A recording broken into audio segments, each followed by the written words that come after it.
त्या मोरगावात जन्माला आलेली ही गणेश भक्ता कमला, सापत्न माता तिची जी सावत्र आई सुधर्मा नावाची, तिनं हाल सुरू केले आणि परिस्थिती अशी झाली की पोट भरही खायास विजत देई, दिनन माराविण एक सुनाद, पोटभर खायलाही मिळत नव्हतं आणि कधी तिला बोलली नाही ती, कधी तिला मारले नाही फटके, कधी तिचं अंतःकरण दुखावलं नाही असं कधीच झालं नाही. कमला अत्यंत कष्टात संकटात हालात दिवस काढते आहे आणि तिचे वडील रायवर्मा यांना हे सगळं समजतंय, पण आता त्यांच्या पुढे दुसरा इलाज नव्हता. काय करावं? अंथरूण धरलं विचारेल आणि अंथरुणावर बसल्या बसल्या त्या मयुरेश्वराला मुरेश्वराला प्रार्थना करीत असत. तेव्हा संग्रामे संकटे चैव, आता मोठं संकट आहे माझ्यावर, या मुलीचा विवाह करायचा आहे, तिचे दोनाचे चार करून दिले की मग मी डोळे मिटायला मोकळा. पण दुसरं मन सांगे रायवर्ण्या, तू एखादा उत्तम सद्गुणी मुलगा पाहून कमलेचं लग्न लावशील, तिला तिथे सुख मिळेल याची खात्री आहे. कारण आधी तू विवाह केलास तो कमलेला मातृसुख मिळावं म्हणून, पण मातृसुख जाऊ दे, अरे वैर्यालाही दुःख होत नाही एवढं दुःख कमलेला ही सुधर्मा देतीये, मग त्या वेळेला ती सुखी होईलच हे कशावर? कात्रीत सापडलेला आहे रायवर्मा. कमलेला ही सगळी अवस्था कळते आणि याही अवस्थेत ही कमला मयुरेश्वरा समोर आसन घालून बसली. तेव्हा आता जे काही होईल ते तुझ्याच सत्तेने मी सहन करणार आहे. हे भगवंत, आता मला दुसरा इलाज नाही, दुसरा शरण्य कुणीही नाही, म्हणून मी तुला मनानं शरण येते, मनासहित शरण येते. हे सगळं महाराष्ट्रात मोरगावला सुरू आहे. त्याच वेळेला माळव्याचा राजा जयविंद नावाचा, या जयविंद नावाच्या राजाला पुत्र संतान नव्हतं आणि पुत्र संतान झालं होतं. पुत्र नाही म्हणून या खिन्न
चटकन प्रसन्न होणारा असा जो भगवान महादेव, त्या महादेवाची उपासना यानं सुरू केली.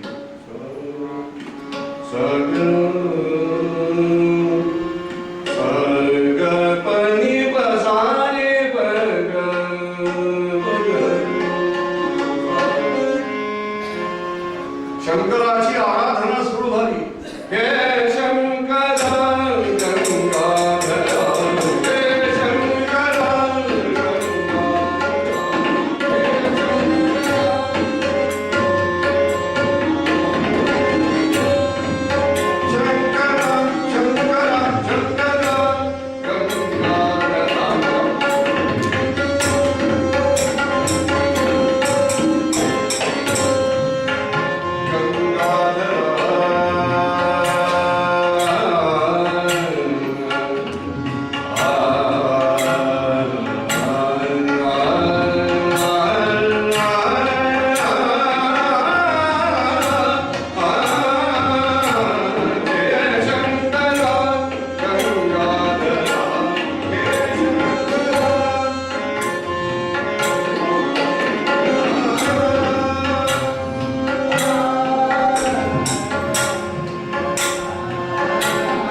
शंकराची आराधना सुरू झाली आणि काय आनंद. शिवस्वप्नी प्रगटुनी या, शिवस्वप्नी प्रगटुनी या, बोले राजा तुझे कर्म.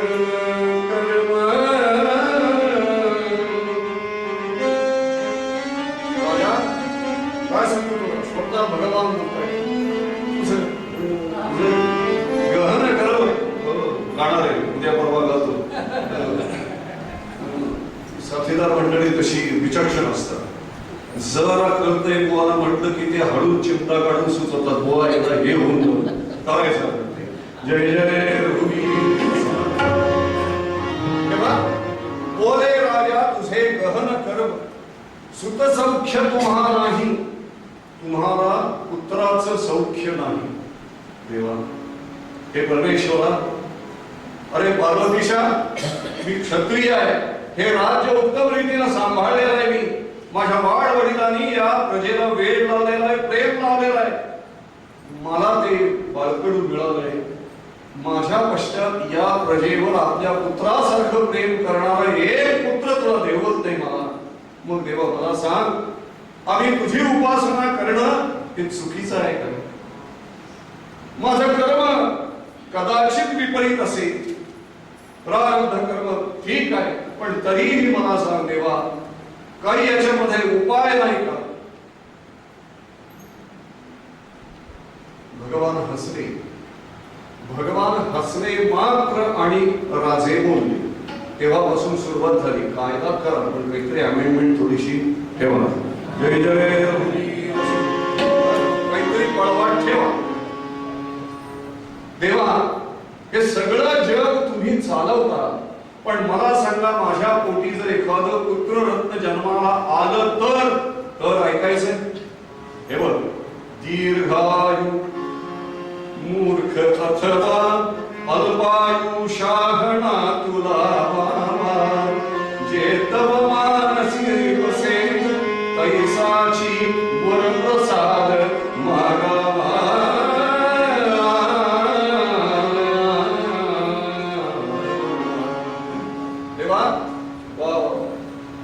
एक करतो, पुत्र संतान फक्त मला नकोय, माझ्या पत्नीलाही हवंय. तेव्हा मी तिला विचारतो आणि तुला सांगतो. भगवान म्हणाले, घाई तुला आहे, मला नाही. नमः पार्वती पते. 8 वाजेपर्यंत येणार आहेस का तेवढं सांग, इथे थांबतो तोपर्यंत. जयविंद राजानं नमस्कार केला आणि त्या शिवमंदिरातून तो बाहेर पडला. राणी जवळ आला. आपल्या प्रियतमेचे दोन्ही हात असे धरले आणि प्रिये, आपल्याला पुत्र होणार. काय आनंद झाला. आपल्याला पुत्र होणार हे वाक्य ऐकलं आणि आनंद झाला त्या राजाच्या पत्नीला. कुणी सांगितलं महाराज? साक्षात महादेवानं सांगितलं. साक्षात भगवंतानं सांगितलं तुम्हाला पुत्र होईल. वा वा वा. त्यानं त्यामध्ये बोलताना असं सांगितलं की दीर्घायुषी हवाय का अल्पायुषी हवाय, असं विचारलं त्यानं. अहो असं काय करता, एवढं का कळत नाही तुम्हाला? राज्य करता आपण दीर्घायुषी नको का? हवाय ही गोष्ट खरी, पण दीर्घायुषी जर असेल तर तो मूर्ख असेल. दीर्घायुषी जर असेल तर तो मूर्ख असेल, आपल्या कुलाला कलंक लावणारा असेल. असा हवाय का? मी त्याच्याकडे तसं मागतो, कारण देवाला मी सांगून आलोय, त्या ईश्वराला मी पत्नीचा सल्ला घेऊन येतो. अगो बाई, असं होणार आहे का? आणखीन मग अल्पायू आहे तो.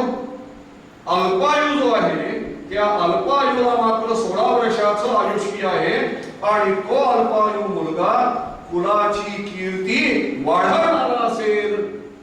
आता काय मागायचं? शेवटी असं आहे सज्जन हो, प्रपंच म्हटला की आपण तिथे क्वालिटीचा विचार करतो. प्रपंचात क्वालिटीचा विचार करतो, प्रतीचा विचार करतो. अल्पायू असला तरी चालेल महाराज, पण तो बुद्धिमान असावा, शास्त्रवेद त्याच्या ठिकाणी पुरेपूर असावं. या राज्यातल्या प्रत्येकाला तो हवा हवासा वाटावा, आणि कदाचित 16 वर्षांनंतर त्याचा मृत्यू जर उडवणार असेल तर तो मृत्यू न यावा यासाठी राज्यातल्या प्रत्येकानं तपश्चर्या करावी, असे गुण घेऊन जन्माला यावा, असं मागणं त्याच्या जवळ. राजानं मनातल्या मनात आपली पाठ सोबत हो, भार्या ही सचिव असते. भार्या ही सचिव असते ती या पद्धतीने शंकरांसमोर येऊन हात जोडले. देवा, हे उमेशा, हे उमावरा, तुम्हाला करा, मला अल्पायू पुत्र चालेल. भगवान तथास्तु म्हणाले, आणि भगवंताच्या त्या वरप्रसादाची चिन्ह या नगरीमध्ये दिसायला लागली. राणीच्या शरीरावर अलौकिक तेज चढायला लागलं. सर्व नगरीला आनंद झाला, आणि प्रत्येक जण असा विचार करतोय की या जयविंदासारखाच राज्य करणारा, प्रजाहित तत्पर असा पुत्र या दोघांच्या पोटी जन्माला येणार आहे. आणि झालं तसंच. एका सुमुहूर्तावर सुलक्षणांनी युक्त असा हा पुत्र जन्माला आला. या पुत्राचं लालन पालन सुरू झालं, पण एक एक दिवस पुढे पुढे जातोय. राजा जयविंद हिशोब करतोय 16 वर्षांचा. राणी त्या मुलाचं कोड कौतुक करण्यामध्ये, त्याला स्नान घालण्यामध्ये, त्याला वेगवेगळी वस्त्र शिवून त्याला नटवण्यामध्ये, त्याच्याशी खेळण्यामध्ये, त्याच्याशी बोबडे बोबडे बोलण्यामध्ये गुंग झालेली आहे. त्याला बोटावर धरून ती चालायला शिकवते. काऊचा चिरूचा म्हणून घास ती भरवते तिला. हे सगळं जयविंद राजे लांबून पाहत आहेत आणि म्हणतायत, सरकार आणि सरकार, अहो तुमच्या लक्षात येत नाही की एक एक दिवसानं तो वाढत चाललेला आहे, मोठा होतोय, तसा तो मृत्यूच्या समीप जातोय. आणि असं होता होता होता या मुलाला शास्त्र ज्ञान द्यायला लागले. शास्त्राचं आणि शस्त्राचं ज्ञान या मुलाला देतायत. मुलगा शस्त्र चालवण्यामध्ये तरबेज होतोय, शास्त्र ज्ञान तो ग्रहण करतोय. असा लहानाचा मोठा होता होता होता एके दिवशी चैनन मम चित्तारा शूरोद्भव श्रीधारा चैनन मम चित्तारा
मस्तक शूळ थांबेना आणि मग मात्र सर्वजण घाबरले.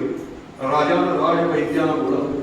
राजवैद्याने त्याला ते ठावे होते ते उपचार केले. पण राजा बाजूला घेतलं आणि सांगितलं, राजा अरे एक ध्यानी ठेव. राजकुमार फार काळाचे फार घटकांचे सोबती नाही. हे ऐकलं आणि राजाच्या डोळ्यात पाणी आलं. आता कोण्या तोंडानं कसा मी राणीला सांगू. राणीच्या जवळ येऊन उभे राहिले. आपल्या पतीच्या चेहऱ्याकडे पाहिलं. आपल्या डोळ्यात आसू, आपल्या डोळ्यात पाणी. आतापर्यंत काळजी पाहिली नव्हती एवढी दाट काळजी तुमच्या चेहऱ्यावर. नाच झालं तरी काय असं. कधीतरी हे सत्य समोर येणारच होतं. आपल्याला हे ऐकायला लागणारच होतं. मी आज सांगतो आपल्याला की आणखीन काही तासच काही मिनिटाच आपला कुमार आपला सोबती आहे. आणि रात्रीनं आकारांत मांडला त्या राज मंदिरामध्ये आणि रडायला लागली. त्या मुलाला जवळ घेतला. त्याची शुद्ध हरकत चाललेली होती. नाडी मंद मंद मंद मंद पडायला लागली. राजवैद्याने सांगितलं, आता त्यांना काही त्रास देऊ नका, त्यांना त्यांच्या गतीने जगू. आणि काही क्षणांचा काळ उलटतोय. तोच राजपुत्रानं मान टाकली. करून ती ओरडली. आसपासचे लोक धावत आले. झालं तरी काय. त्या लेकराच्या प्रेताला उतरलं आणि आपल्या पत्नीचं सांत्वन राजे करताय. जयविंद राजे करताय. नाही नाही मला तुम्ही काही सांगू नका. अहो नवसा साया सण झालेला एक मुलगा. हे बघा तुम्ही त्याच्या उपासनेनं तो प्राप्त केला. आता मी उपासना करते आणि माझ्या मनात याच्या संदर्भात आहे ते सगळं गेलेला कधी परत येत नाही. आपला पुढचा गोळा असला तरी सुद्धा हे होणे. अगर हे प्रारब्ध कर्म हरीला चुकलं नाही, शंकराला चुकलं नाही. अहो ती माणसं मोठी, ते देव मोठे, त्या व्यक्ती मोठ्या, त्या विभूती मोठ्या, आम्ही सामान्य माणसं आहोत. महाराज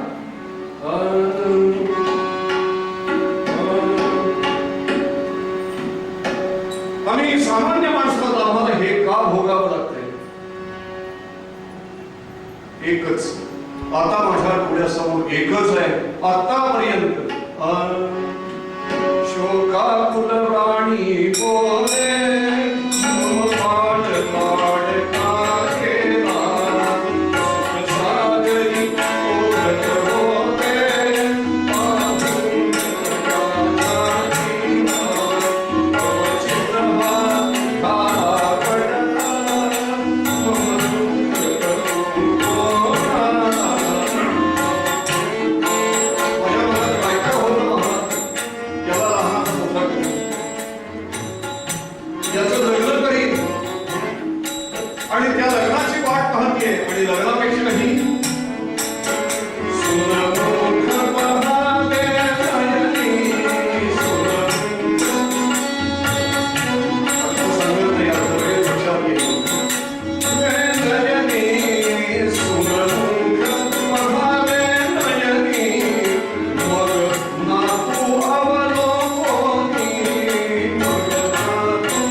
माझ्या मुलाच्या प्रेताला महाराज तुम्ही अग्नी देणार आहात.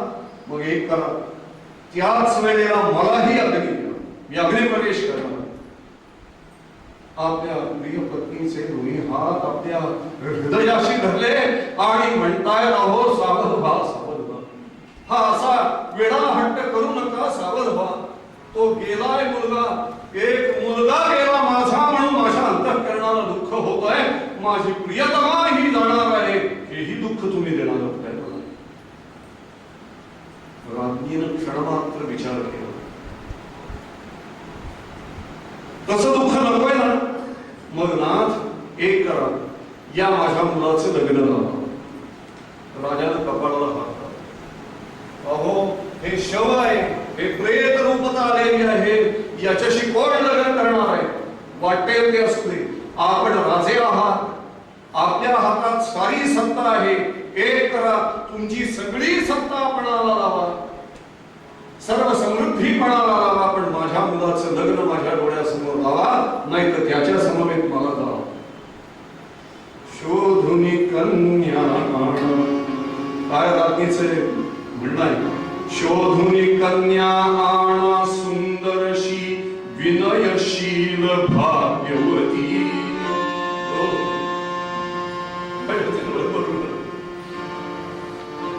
अरे या पुत्राची माय कोण आपली मुलगी प्रेताला देणार आहे मला सांग.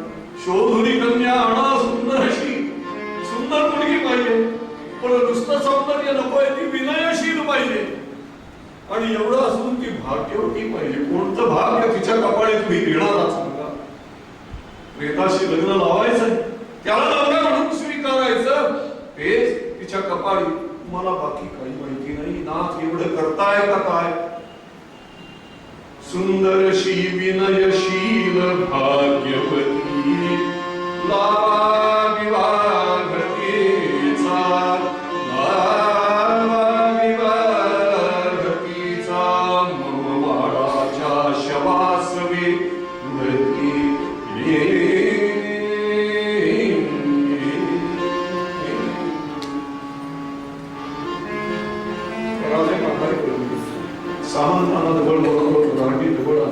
राजपुरोहित जवळ आले, राजांचे मित्र राजांवरनं प्राण वाढून टाकणारे शिपाई सैनिक सगळे राजाभोवती कोंडाळ केलं. महाराज काय करायचं? हे पहा, मी तर हरलो, पण एक करा, आता तुम्हाला जे सुचेल ते तुम्ही मला सांगा. माझ्या घरामध्ये आज एक मृत्यू झालाय, दुसरा मृत्यू होण्याच्या आत काहीतरी उपाय सांगा. प्रधानजी सामोरे झाले. महाराज यावर उपाय एकच, या देहाचं संरक्षण आपण करूया. राजवैद्याला बोलावलं, राजवैद्याला सांगितलं ग्रंथ ढुंडाळा आणि त्या ग्रंथामध्ये हा देह जसा आहे तसाच राहील अशा ज्या काही औषधी आहेत त्या औषधींचं निर्माण करा, आणि त्या औषधींमधनं यातल्या प्रत्येक नसेला, प्रत्येक नाडीला, हृदयाला, मेंदूला संवेदना मिळेल, संप्रेरकता मिळेल, अशा औषधी त्यामध्ये घाला, ही आमची आज्ञा आहे. राजवैद्य ही सिद्ध झाले आणि राजवैद्यांनी ते रसायन करायला सुरुवात केली. हा म्हटला रसायन सिद्ध झालं. त्या रसायनामध्ये देहरक्षीला सुगंधी तैली, सुगंधी तैल निर्माण केलं, रसायन निर्माण केलं, आणि त्या रसायनामध्ये तो देह त्याने ठेवलेला आहे. महाराज सगळे आपण जाऊया इथून. कुठे जायचं? आपण माळव्यात आता इथून बाहेर पडूया, दवंडी पिटूया आणि सांगू की या हत्तींवर, या अश्वांवर असलेली सगळी संपत्ती त्या मुलीच्या आई वडिलांना दान दिली जाईल, सर्वस्व त्यांचं कोट कल्याण केलं जाईल, जे आपली मुलगी आमच्या राजकुमारांना देतील. प्रधानी आहोत तुम्ही महाराज, दुसरा इलाज नाहीये. राणी समोर आले आणि राणी सरकारांना नवून प्रणिपात करून सांगितलं, राज्ञी महाराणी, तुमची इच्छा अल्पावधीत पूर्ण होईल एवढं लक्षात ठेवा. अरे सर्व दुःखांचं हरण करणारा गणाचा पती जो आहे तो गणपती आपल्या पाठीशी आहे. भगवान शंकरानं जरी वर दिलेला असला, त्याच्या कृपेनं जरी तो प्राप्त झालेला असला, तरी सुद्धा आपलं हे संकट टळेल. कशामुळे? राजपुरोहित सांगतायत, आम्हाला ते दिसतंय ते असं आहे की या मुलाच्या मागे एक शक्ती उभी आहे, आणि ती शक्ती या मुलाचं संरक्षण करते. आम्हाला जरी असं वाटलं हा मृत झालेला आहे, तरी हा मृत नाहीये, हा सजीव आहे. फक्त ह्याला हा सजीव आहे हे कसं म्हणायचं याचं निदान काही आमच्याकडनं होत नाही. एक लक्षात ठेवा, मागे जी सत्ता आहे या मुलाच्या मागे, ती सत्ता या विश्वाचा आरंभ अशी सत्ता आहे. गणाधीश सत्ता आहे, गुणाधीश सत्ता आहे. ती सत्ता या संकटात पुन्हा आम्हा सर्वांना पार करील. मोर गावला तिकडे गर्भागारामध्ये गाभाऱ्यामध्ये तेज लकाकलं आणि तो भगवान मंगलमूर्ती सूक्ष्मतेनं कमलेशी बोलायला लागला. कमले, आणि त्या कमलेच्या हृदयाला आनंद व्हायला लागला. ती आनंदाची जाणीव हृदयाला होतीये. माझ्या जीवनामध्ये मंगल घडणार आहे, माझ्या जीवनामध्ये मंगल घडणार आहे. आजपासून काही दिवसातच मला गणेश, गणपती हा मयुरेश्वर सर्व संकटातनं बाजूला करणार आहे. काय करीन मी त्याच्यासाठी, आता बाकी काही करणार नाही. फक्त त्या गणेशाचं मी ध्यान करीन. काय झालं पुढे उद्याच्या कीर्तनामध्ये गेलं. मूळ पद्यामध्ये कोसावीनंतर अरे जो स्मरता संकट कैसे नाम दयाचे गाय.